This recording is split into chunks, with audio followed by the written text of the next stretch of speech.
الله وبركاته. الحمد لله وكفى، الحمد لله وكفى، وصلاة وسلاما على عباده الذين اصطفى، ثم أما بعد.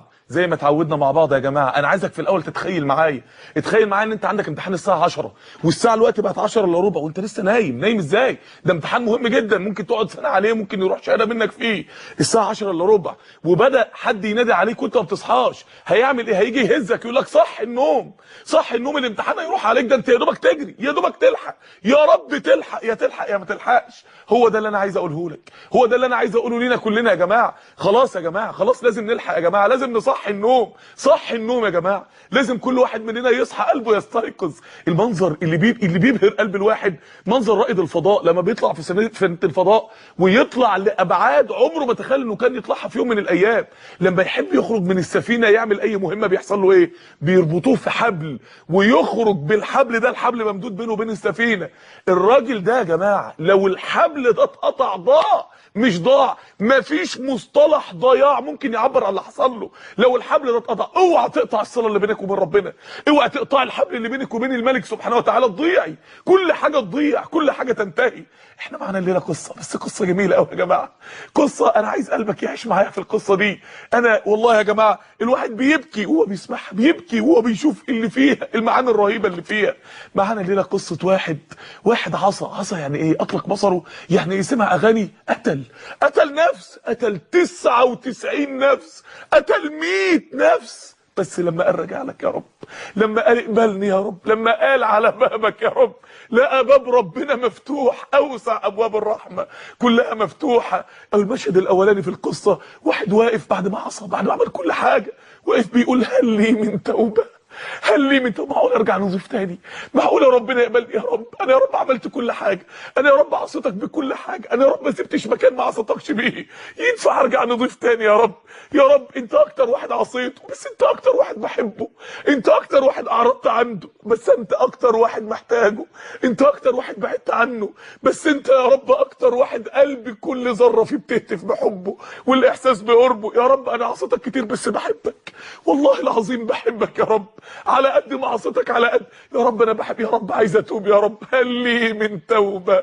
يا ناس حد يدلني، يا ناس حد يدلني، حد اللي يعرف حد يوصلني لربنا يقول لي، اللي يعرف حد يعرف باب يتفتح لي يقول لي يا رب، يا رب انا عايش في ضنك يا رب، يا رب اقبلني، انجدني يا رب. يا رب انا قتلت 100 نفس، وبكل ذنب عملته اتقتلت 100 مره، انا بموت كل يوم 100 مره، انا بتذبح كل يوم 100 مره، انا عايش في ضنك يا رب. دلوه على راهب، راح للراهب وهو كله امل، ربنا هيفتح لي الباب، انا لقيت سكه اوصل لربنا ولا ايه؟ راح للراهب قال له انا كنت نظيف وطاهر، بس قتلت 100 نفس، قتلت ده عشان واحده، وقتلت ده عشان فلوسه، وقتلت ده عشان كان بيغشني، انا ما حدش يغشني ابدا، لا ما استحملش، وقتلت ده عشان كان بيترسم عليا، وقتلت ده وجدع مع واحد صاحبي، وقتلت ده عشان حته حشيش، انا قتلت. هل لي من توبه؟ هل لي من توبه؟ ينفع ان انا اتوب وارجع نضيف تاني؟ ينفع ان كل اللي كتب عليا ده يتمسح تاني؟ ينفع ان انا ابدا صفحه جديده مع ربنا تاني؟ ينفع ان انا ارجع زي ما اتولدت انسان طاهر ونضيف؟ ينفع ان الماضي ده كله يتمسح ولا كاني عملت اي حاجه؟ الراهب قال له ما ينفعش. ما ينفعش ازاي؟ ما ينفعش، انت قتلت 100 واحد وجاي بعد ايه؟ ما ينفعش ازاي؟ يعني انا نار داخل جهنم، يعني انا مش هشوف الجنه ولا هدخلها؟ يعني انا هتعذب في قبري، يعني ايه؟ ده انت لو قلت لي سرطان هيجيلي، لو قلت لي مصيب، لو قلت لي كارثه، لو قلت لي عيالي هتموت، ابقى اسهل على قلبي من انك تقول لي اني ماليش توب. يعني انا ماليش نصيب في رحمه ربنا، ماليش نصيب في الجنه، ماليش نصيب ولا امل ان ربنا يغفر لي؟ انت ما ينفعش تعيش، انت لازم تموت، انت لازم تموت. وقتلوا بقوا 100 نفس، ومشي مخنوق ما هوش عارف يعمل ايه. جاله الشيطان قال له يا عم انت بتعمل ايه؟ يا عم مفيش فايده، يا عم يأس، يا عم عيشها بالطول والعرض، انت مفيش فيك امل مهما حاولت، انت جاي بعد ايه؟ يا عم انت رايح لحياه خانقه برجليك، انت هتسيب العز ده انت باشا، ده انت كله بيخاف منك، كله هياخدك ملطشه بعد كده. يا عم انت سايب الدنيا ومتاحها ومباهجها، يا عم ارجع. بدأ مش قادر يستسلم لكلام الشيطان، ما حدش قادر، مخنوق من جوه، تعبان. يا ناس حد يدلني على طريق يوصلني لربنا. يا رب انا بموت كل يوم 1000 مره، يا رب انا بتذبح كل يوم 1000 مره، يا رب انا عايش في ضنك، دلني عليك يا رب، وصلني ليك يا رب. يا ناس ما حدش يعرف حد يوصلني لربنا، دلوه على عالم بدأ يروح للعالم وهو رايح في الطريق. يا رب يا رب اقبلني يا رب، انا عاوزك يا رب، انا رايد طريقك يا رب. وهو رايح في الطريق رايح مرعوب، احساس مريض جاله سرطان، لف على كل دكاتره الدنيا قالوا له انت ميت. ورايح لاخر دكتور في الدنيا، لو ده قال له ميت خلاص يبقى كل حاجه انتهت. رايح وهو رايح في الطريق لسانه مشلول مش قادر ينطق، ايده مشلوله مش رجليه مش قادره تشيله، مرعوب. لو قال لي لا هعمل ايه؟ هروح فين؟ لو قال لي لا هروح فين؟ لو ما طلعش في باب بينه وبين ربنا ارجع منه.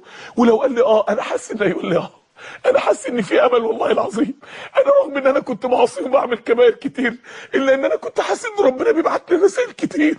كان كل يوم بيبعت لي رساله يقول لي ارجع، كان كل يوم بيبعت لي رساله يقول لي انا بابي لسه مفتوح، كان كل يوم بيبعت لي رساله يقول لي انا رحمتي واسعه ما تيأسش من رحمتي، تعالى. كان كل يوم بيبعت لي رساله يقول لي الى افضل مني. لمين سايبني ورايح لمين؟ مين اللي اولى بك مني؟ مين اللي ارحم بك مني؟ مين اللي هيحبك اكتر مني؟ مين اللي هيفتح لك بابه اكتر مني؟ مين اللي هيقدرك اكتر مني؟ كان كل يوم بيبعت لي رساله. انا حاسس ان في امل والله، حاسس ان ربنا مش هيسيبني.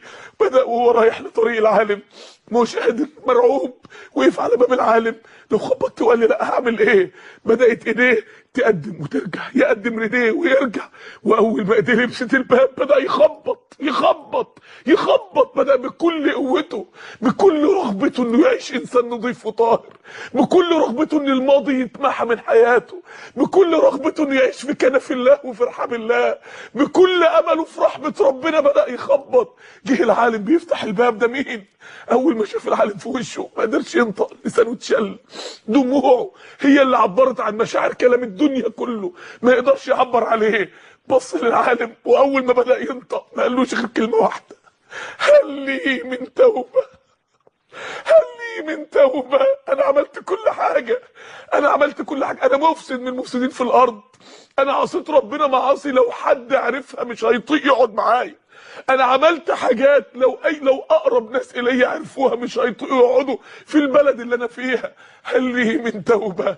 انا عملت حاجات كتير قوي، بس والله انا مستعد اعمل اي حاجه عشان ربنا يقبلني، انا مستعد اضحي باي حاجه، انا مستعد ادوس على اي حاجه، بس في امل ان ربنا يقبلني. انا عملت كل اللي انا عايزه، عصيت كل المعاصي اللي انا كنت عايز اعصيها، عملت كل حاجه وراجع مكسور، راجع مجروح، راجع مذبوح. قصدتك يا حمى روحي ويا غوثي من الخطب ويا حصني من الايام والايام تعصف بي. ربنا ممكن يقبلني؟ هل لي من توبه؟ يا رب انا مجرم مش هتقبل غير النضاف. طب انا اروح فين؟ اروح لمين غيرك يا رب ان عظمت ذنوبي كلها فلقد علمت بان عفوك اعظم. ان كان لا يرجوك الا محسن، فبمن يلوذ المجرم؟ فبمن يلوذ ويستجير المجرم؟ المجرم يروح لمين؟ هل لي من توبه؟ ينفع توب يا عم الشيخ؟ ينفع ولا ما ينفعش؟ فقال قال له العالم: ومن يحول بينك وبين التوبه؟ ايه اللي يقف بينك وبين مولاك اللي خلقك؟ من يحول بينك وبين التوبه؟ انت عارف فرحه ربنا بيك قد ايه؟ انت عارف رحمه ربنا بيك قد ايه؟ رحمته بيك ده جزء من 100 جزء من الرحمه بتاعته لما حطها في قلب امك وابوك. شوف عملوا لك ايه. انت عارف حب ربنا ليك قد ايه؟ اللي حب الناس ده كله قطره، ما تجيش قطره من بحر حبه ليك سبحانه وتعالى. انت عارف كرم ربنا قد ايه؟ انا بعد ما قتلت نفسي يفرح بي، انا بعد ما عملت كل حاجه يفرح بي، انا بعد ما عملت كل المعاصي وبقيت مفسد انا ما عملتش حاجه ما عملتهاش يفرح بي، انا بعد كل ده، بعد كل الماضي ده يفرح بربنا سبحانه وتعالى. يفرح بازاي؟ ده انا جاي له بجبل ذنوب، انا جاي له بجبال ذنوب. سمع صوت في قلبه، سمع صوت غريب في قلبه بيهتف في قلبه: يا ابن ادم انك ما دعوتني ورجوتني غفرت لك على ما كان منك ولا ابالي. يا ابن ادم لو بلغت ذنوبك عنان السماء ثم استغفرتني غفرت لك على ما كان منك ولا أبالي.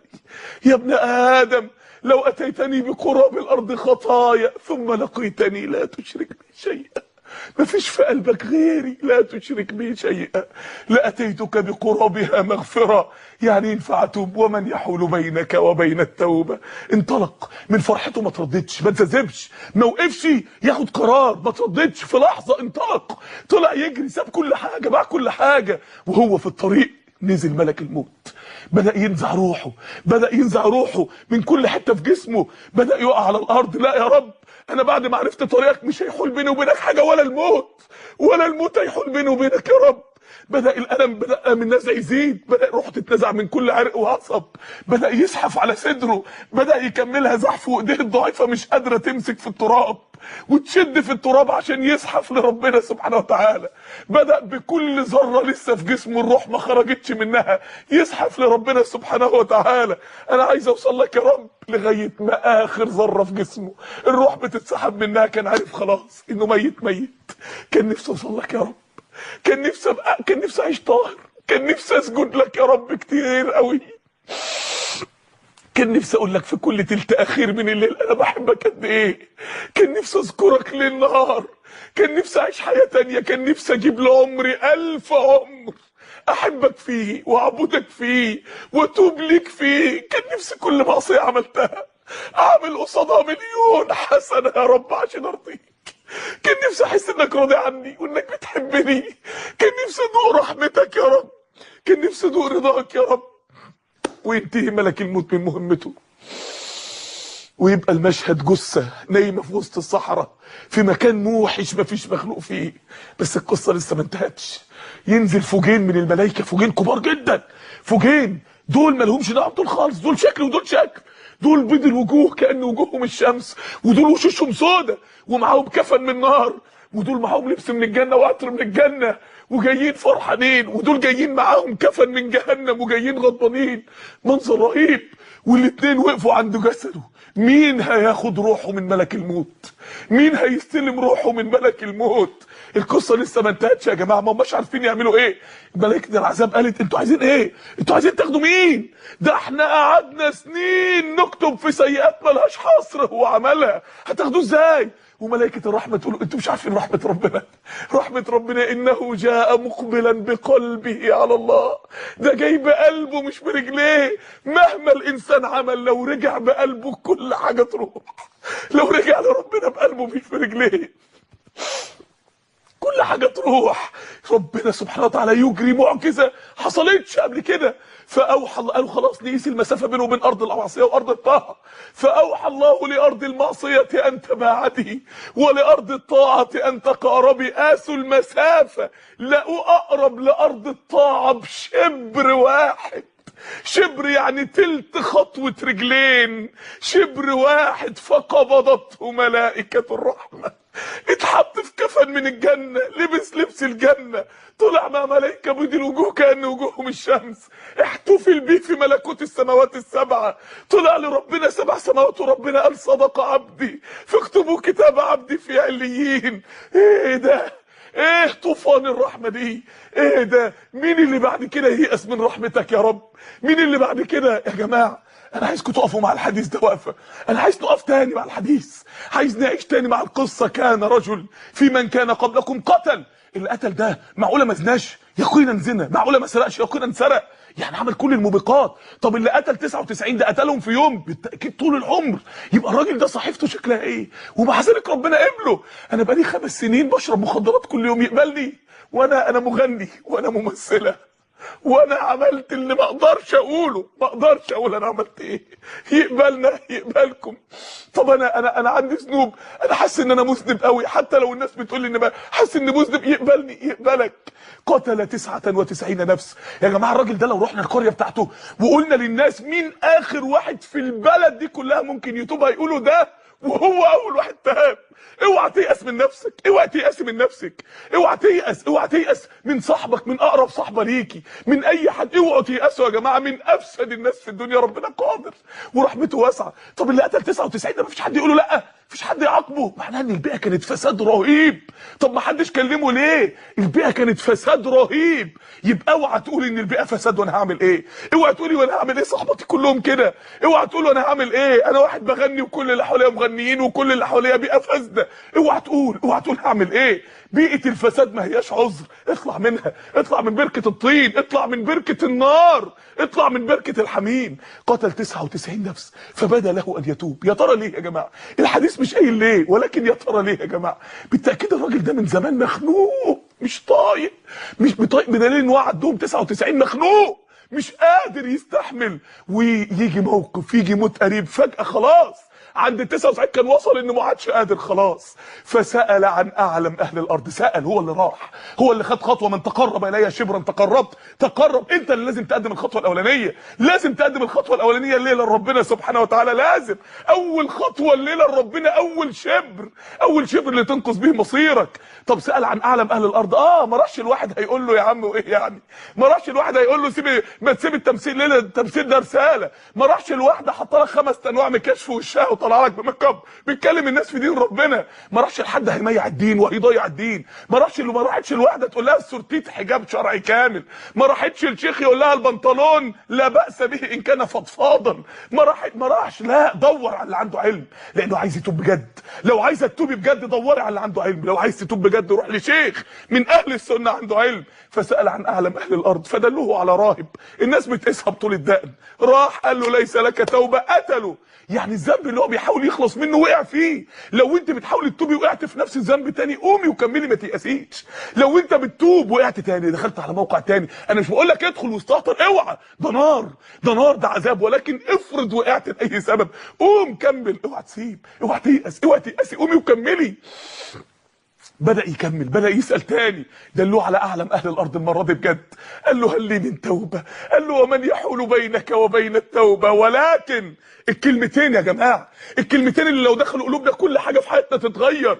اترك ارضك فانها ارض سوء، وانطلق الى ارض كذا فان فيها قوم يعبدون الله. اترك. مصيبه كتير من الشباب انه عايز يتوب من غير ما يسيب، من غير كلمه اترك، متصور انه ممكن يبقى كويس من غير ما يسيب الماضي. اترك، احرق كل الماضي بتاعك، احرق اي علاقه بينك وبين الماضي، احرق شرايطك، احرق نمر المحمول، احرق الهارد، احرق كل حاجه، قفل اي باب بينك وبين المعصيه وبينك وبين الماضي. اترك الصحبه. اللي معتقد انه هيتوب ومع الصحبه بتاعت زمان، ولو على الاقل في اول شهر من التزامه، يبقى واهم، مش هتقدر، هتضيع. بيعمل زي اللي راكب سفينه وبيجري على الجامع، بيجري بس السفينه بتجري عكس اتجاه الجامع، موهوم انه بيتقدم، موهوم انه رايح لربنا. الراجل ده كان زعيم شله، كان كبير، كان كوماندا، ومع ذلك ما قالش هضحي باعتباري وبمركزي. داس، ما قالش هيقولوا عليا ايه. ما خافش، ما ترددش، ما تتردديش، ما تتذبذبش. وبعد كده يا جماعه اترك وانطلق. لما قالوا لي انت عايز ايه من السلسله دي، قلت لهم اترك وانطلق.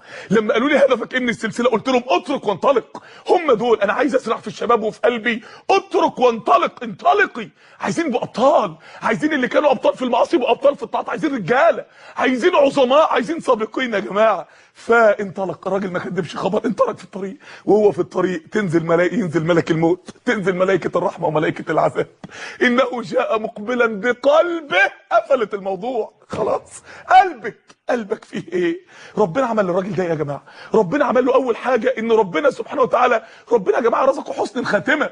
حسن الخاتمه، ايوه والله يا جماعه، حسن الخاتمه ده شيء رهيب، شيء عظيم. احد اخواني واحبابي، واحد نسيبه مات، بيقول مات وساجد، سجد سجده طويله بيهزوا له ومات. فبيدوروا في ورقه لقوا كشكول عنده، كشكول كامل من اول سطر لاخر سطر ماليه يا رب خفف عليا سكرات الموت، يا رب خفف عليا سكرات الموت، يا رب خفف. من كتر اللي في قلبه من خوف من لحظه الموت ملا كشكول يا رب خفف عليا سكرات الموت. مات وهو ساجد. اللي ماتوا على لا اله الا الله، واحد امريكي من اصل اسباني وعايش في نيويورك، يعني زي سلمان الفارسي كده، بينه وبين الدين ايه، بينه وبين، ومع ذلك مات على لا اله الا الله. قبل ما يموت ب3 ايام ما كانش يعرف الاسلام، وكان تايه وبيدور وايه الدين الحق. ينام يشوف رؤيه سيدنا عيسى يجيله، سيدنا عيسى المسيح عليه السلام يقول له كن مسلما كن مسلما، يقوم مفزوع يجري في نيويورك يدور على اي مسجد، يروح في بروكلين يدور على اي مسجد، يدخل مسجد يقول لهم انا عايز ابقى مسلم. ابقى مسلم ازاي؟ يعرفوه الشهادتين، يشهد الشهادتين، يصلي معاهم كذا صلاه، وعند صلاة العشاء يسجد في الركعة الأولى، الإمام يسجد وراه، الإمام يقوم وهو ما يقومش، يموت على لا إله إلا الله. زي أختنا الله يرحمها اللي كانت راجعة في سالم إكسبريس، الباخره اللي غرقت من كذا سنه، وهي راجعه الباخره بتغرق، طب هتعمل ايه؟ فهي مع جوزها ففي الاوضه، الحق بنغرق يلا نطلع بسرعه نركب اوضه ولا اي حاجه. قالت له حجابي. قال لها حجابك ايه؟ هو الوقت وقت حجاب؟ قالت له الا حجابي، لازم البس حجابي كله كامل. ونزلت جابت حجابها وطلعت. قالت له انت راضي عني؟ فقعد يبص لها ويعيط مش قادر يستحمل الموقف. قالت له بالله عليك انت راضي عني؟ قال لها والله راضي عنك. قالت اشهد ان لا اله الا الله واشهد ان محمد رسول الله، وما عادتش تتكلم مع مخلوق. فضلت تردد الشهادتين لغايه ما غرقت وماتت، وجوزها هو اللي نجا وحكى هذه القصه. مات على لا اله الا الله، ماتت على لا اله الا الله. زي المؤذن اللي قعد 40 سنه يقدم من غير اجره، الراجل بيحب الاذان من قلبه. لما جه قبل الموت ابتلي بمرض، صحته ضعفت، فقد النطق، ما عادش بيقدر يقدم، بقى بيسمع الاذان قلبه يتشق، ما هوش قادر، ما هوش عارف يعمل ايه.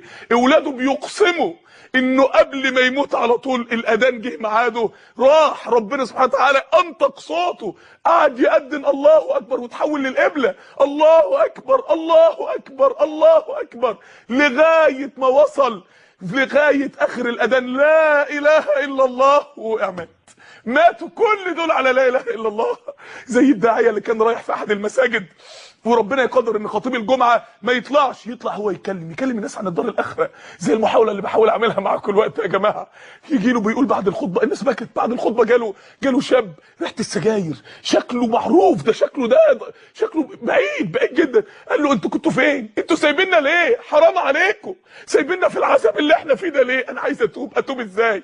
قال له اداله رقم تليفون، رقم تليفونه. الشاب بعد اسبوعين اتصل بيه وراح له، بيقول لي وشه منور ولحيته طالعه وثوبه الابيض ما شاء الله. قعد 3 شهور الشاب يصوم بالنهار كل يوم ويقوم الليل كل ليله. بعد 3 شهور كان ايامها ايام الجهاد في افغانستان زمان، ايام الروس ما كانوا في افغانستان، ايام المباركه قبل الفرقه والنزاع كان في افغانستان. فده كان في الخليج. هذا الشاب استأذن امه، قال لها انا عايز اروح اجاهد، كان في رمضان يا جماعه.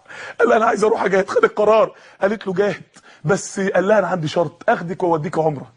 قالت له موافقه. وهم في الطريق وهم راكبين العربيه، تتقلب العربيه، يموت الشاب، يموت في رمضان وهو صايم، يموت وهو مع القران، يموت وهو تائب، يموت وهو رايح يعمل عمره، يموت وهو بر بامه، يموت وهو رايح يجاهد، يموت وهو فاتح صفحه جديده مع الله، يموت زي المراه بتاع جنوب شرق اسيا اللي قعدت تحوش شيلن على شيلن لغايه ما لمت فلوس الحج، طول عمرها فقيره جدا. اول ما وصلت لجده فنزلت في المطار او في المينا، فبتقول لهم احنا فين؟ قالوا لها جده. قالت لهم يعني في الحجاز؟ قالوا لها الحجاز. سجدت لربنا سجدة شكر ما قامتش منها، ماتت. زي المرأة اللي كانت راجعة من الحج والأتوبيس حصل فيه حادثة، أولادها بيفوقوهم راجعين معاها من الحج، قالت لهم الملتقى الجنة الملتقى الجنة الملتقى الجنة، وماتت. الله يرحمها. كان أحد الناس وهو معدي في سينا في مكان في الصحراء، صحراء خالص، بيقول شميت ريحة جميلة جدا جدا، المكان صحراء ما فيش أي نبات عطري ولا أي أزهار. فيقول فبدأت أحفر لقيت جثة شاب اتقتل في حرب 67، لسه بجسمه، لسه بدمه، لسه بعطره، ربنا حافظ جثته، حافظ دمه، حافظ ريحته العطرة بعد السنين ده ايه كلها. واللي مات وهو رايح يشتري فستان لبنت يتيمة في ليلة فرحها، مات والعربية حصل فيها حادثة. يا جماعة حسن الخاتمة، حسن الخاتمة. ربنا يديك كل ده ليه؟ الراجل ده ربنا اداله حسن الخاتمة. ماذا لو تأخر قليلا؟ آخر وقفة لنا في حلقة الليلة، لو الراجل ده كان اتأخر يا جماعة، الراجل ده فرق مصيره على شبر، الشبر ده ممكن الشبر لو كان اتأخر دقيقة، لو كان اتردد، لو كان قال بكرة، ما تقوليش بكرة، ما تقولش بعد ساعة. صاحبي بيقول للراجل عندهم في الجامعة، قال هدعوه الام بي 3 بالاغاني على طول في ودنه، والاذان بيدن ما بيصليش، قال بكرة، بيقول جيت بكرة لقيته مات. ما تضمنش عمرك، تضمنيش عمرك، مفيش بكره. ماذا لو تاخر قليلا؟ كان ضاع، كان مصيره انتهى، كان قبضته ملكه العذاب، كانت قبره بقى جمر مولع عليه في نار، كان اتحاسب على ذنب، كان انتهى، كان اتنسف، كان الحبل اتقطع وضاع وانتهى وتاه، كان خلاص قطار التوبه فاته.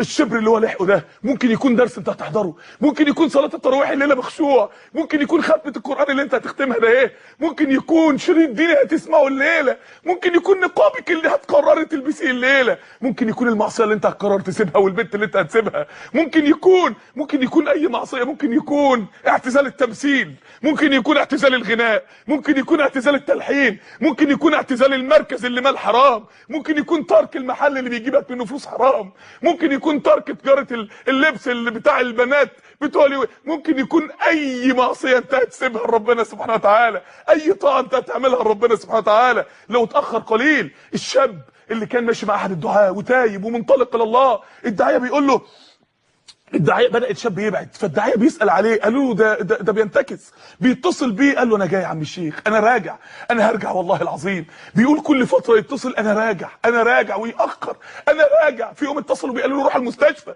راح له المستشفى لقى عنده ايدز. بيقول اول ما دخلت عليه لقيته بيقول لي انا كنت عايز اجيله على رجليا، جابني على وشي، اتأخر. فرعون اتأخر، جه عند الموت بيقول آمنت أنه لا إله إلا الذي آمنت به، اتأخر. الآن بعد إيه؟ اتأخر. صاحبنا وحبيبنا الله يرحمه اللي كان عايز، تعالوا لي املوا لي الهارد ديسك بتاع المواد الدينية، أنا عايز أتوب، أنا عايز ألتزم. فجأة لقيتهم بيقولوا فلان مات إزاي؟ مات في حادثة عربية، مات إزاي؟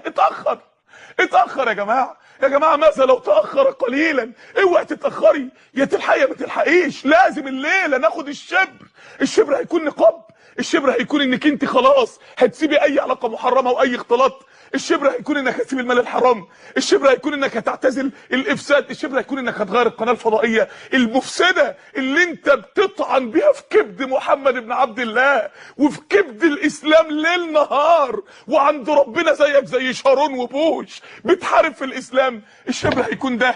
الشبر هيكون ايه؟ الشبر هيكون توبتك الخالصه لربنا، الشبر هيكون ركعتين التوبه اللي هننزل نصليهم دلوقتي، الشبر هيكون الصفحه الجديده مع ربنا، الشبر هيكون ايه؟ لازم الليله كل واحد يقدم شبر، لازم الليله خروج اعمل عمل صالح، اتصل بوس ايد امك وابوكي، اتصل برحمك كلهم واتصل بيهم وتقرب اليهم وسلم عليهم، اعمل حاجه، اقطع علاقتك بصحبه السوء، خلاص قول انا تبت يا رب، انا سبت يا رب. ماذا لو تأخر قليلا؟ كان كل ده ضاع، كان كل الرحمة دي ضاعت. بس انت تيجي وانت هتشوفي هيعمل لك ايه، بس انت تعالى وشوف هيديك ايه. يا اللي ماسكين في حتة شلن حقير وخايفين من اللي هيديكوا كنوز خزائن السماوات كلها، تعالوا ما تخافش. يا اللي بيقعد قدامك 20,000 شاب وبنت في الحفلة الغنائية بتاعتك، هيديك الأعظم والله العظيم في الدنيا والآخرة. يا اللي بتكسب لك 2000 3000 جنيه من مال حرام، هيديك الأعظم والأبرك والله العظيم. يا اللي بتدوق لذة في أي معصية وبتدوقي لذة في أي معصية، هيديك اللذة الأعظم والسعادة الأكبر والله العظيم. يا اللي أنت لسه نايم، يا اللي أنت لسه غافل، يا اللي أنت لسه قاعد مسمي نفسك ملتزم وأنت لا أنت ملتزم ولا حاجة، هيديك. انطلقوا يا جماعة، اترك وانطلق، اتركي وانطلقي.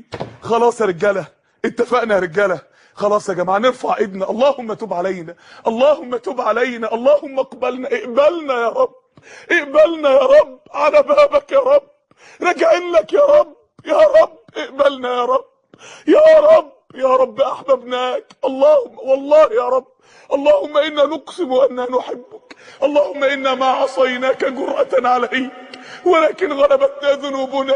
اللهم انا تبنا اليك ورجعنا اليك وندمنا على ما فعلنا وعاهدناك على الا نعود الى المعاصي ابدا.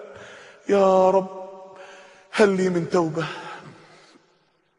سبحانك اللهم وبحمدك، اشهد ان لا اله الا انت، استغفرك واتوب اليك، وجزاكم الله خيرا.